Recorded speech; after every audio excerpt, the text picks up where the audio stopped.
नमस्कार दोस्तों। जैसा कि आप सभी को पता है कि लोकसभा चुनाव के तारीखों का ऐलान हो चुका है।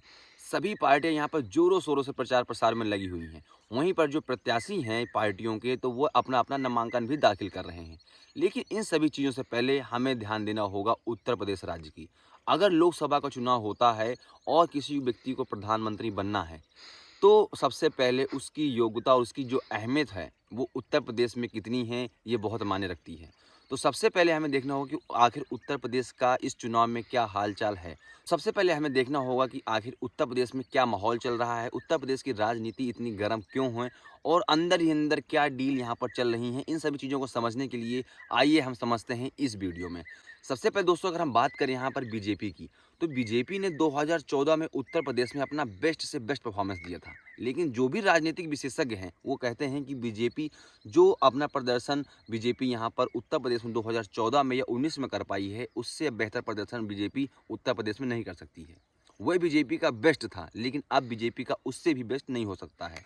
ये बातें बहुत सारे राजनीतिक विशेषज्ञ अपने-अपने स्तर से कह रहे हैं। क्योंकि इसका एक कारण बहुत बड़ा, अगर आप देखें, आप सोचें कि सिर्फ मोदी जी के नाम पर यहाँ पर वोट मिल जाए प्रत्याशी को, तो ऐसा नहीं है। क्योंकि बीजेपी ने जो भी अपनी लिस्ट जारी की प्रत्याशियों की, तो कई जगह पर जो भी कैंडिडेट जारी किए गए हैं, तो वहाँ पर जो वहाँ की जनता है उस लोकसभा क्षेत्र की, तो वह चाहती थी कि वो प्रत्याशी वहाँ पर रिपीट ना हो। लेकिन बीजेपी ने कुछ नहीं, कई जगह पर यहाँ पर प्रत्याशी रिपीट किए हैं, जिससे कि जनता के बीच में उनके प्रति वो नाखुश हैं। तो इस वजह से अब यहाँ पर प्रत्याशी जो फैक्टर है, वो भी यहाँ पर आम जनता के बीच में उनके दिमाग में ये चल रहा है। तो इस वजह से बीजेपी की जो राह है, वो यहाँ पर आसान होती हुई नहीं दिख रही है उत्तर प्रदेश में। तो अगर हम देखें यहाँ पर उत्तर प्रदेश में जो बीजेपी की जो स्थिति है, वो इस टाइम पर यहाँ पर वो जो पहले जैसा जो माहौल था बीजेपी का, वह माहौल अब यहाँ पर बनता हुआ नहीं दिख रहा है। क्योंकि जो बीजेपी की जो एक्टिविटी है, वो अब उत्तर प्रदेश में थोड़ा-सा कम नज़र आ रही है, बजाय 2014 और 19 के चुनावों की। अब अगर हम यहाँ पर बात करें कि लोकसभा के चुनाव में उत्तर प्रदेश में मायावती और अखिलेश यादव का यहाँ पर क्या इम्पोर्टेंट रोल है, तो उसके बारे में अगर हम बात करें, तो इनके बीच में बहुत सारी ऐसी बातें सुनने को मिली हैं कि अंदर ही अंदर कोई ना कोई डील हुई है। ऐसा जनता के बीच में एक मैसेज जा रहा है। उसका मैं आपको बताता हूँ विद फैक्ट कि आखिर ये कैसा हो रहा है, या हुई है डील या नहीं हुई है, वो सारी चीज़ें मैं आपको यहाँ पे अभी क्लियर करूँगा। तो इसको समझने से पहले हमें देखना होगा कि आखिर कैंडिडेट क्या किस हिसाब से कहाँ पे उतारे जा रहे हैं। सबसे पहले अगर आप देखें, तो पश्चिम उत्तर प्रदेश जो है, उस पश्चिम उत्तर प्रदेश में मुज़फ्फरनगर से लेकर मेरठ तक में यहाँ पर बसपा ने अपनी एक लिस्ट जारी की। उस 23 लिस्ट में से बसपा ने यहाँ पर 8 से 9 यहाँ पर मुस्लिम कैंडिडेट को सीट दी। इसके अलावा आप अगर जो अन्य जगह पे देखें, दूसरी लिस्ट उसमें 9 प्रत्याशी थे, जिसमें से बसपा ने एक भी मुस्लिम प्रत्याशी नहीं उतारा। तो यहाँ पर जो इनके बीच में जो अंदर ही जो डील हुई है, वो डील कहने का मतलब ये हुआ है कि यहाँ पर ओपनली रूप से गठबंधन नहीं करा करके, यहाँ पर प्रत्याशियों के द्वारा जो आपसी वहाँ का उनका गठबंधन है, वो इस हिसाब से यहाँ पर अखिलेश और मायावती करने जा रहे हैं। ऐसा आम जनता के बीच में अटकलें लगी हुई हैं और बहुत सारे राजनीतिक विशेषज्ञ बता भी रहे हैं। हमें संकेत भी देखने को मिल रहे हैं, जो भी प्रत्याशियों के जो टिकट बाँटे जा रहे हैं, उनके अकॉर्डिंग। तो अगर आप देखें, फॉर एग्जांपल अगर मैं आपसे कहूँ कि किसी भी लोकसभा के क्षेत्र में 2 जाति हैं विशेष, फॉर जाति ए और जाति बी। तो यहाँ पर बीजेपी और सपा ने ए जाति के व्यक्ति को टिकट दे दिया और वहाँ पर बचा हुआ बी जाति, तो बी जाति को यहाँ पर बसपा टिकट दे रही है, जिससे कि यहाँ पर त्रिकोणीय मुकाबला हो रहा है। और जब भी त्रिकोणीय मुकाबला होता है, तो यहाँ पर किसी भी पार्टी का ज़्यादा कोई लाभ नहीं हो पाता है।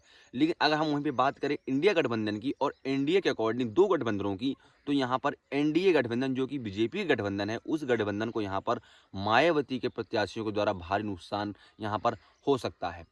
क्योंकि अगर मैं फॉर एग्जांपल आपसे कहूँ कि प्रत्याशियों की बात ही अगर मैं करूँ, तो प्रत्याशी जो फैक्टर है, वो यहाँ पर बहुत बड़ा इंपॉर्टेंट रोल अदा करेगा। क्योंकि बीएसपी इस बार से चुन-चुन करके अपने प्रत्याशी उतार रही है, जिसका कि एनडीए गठबंधन यानी बीजेपी को यहाँ पर उत्तर प्रदेश में काफ़ी नुकसान हो सकता है। तो बीजेपी का जो एनडीए गठबंधन है, उसको यहाँ पर मायावती के द्वारा जो उनके प्रत्याशी हैं, वो यहाँ पर उनके वोट में डिस्टर्ब करेंगे।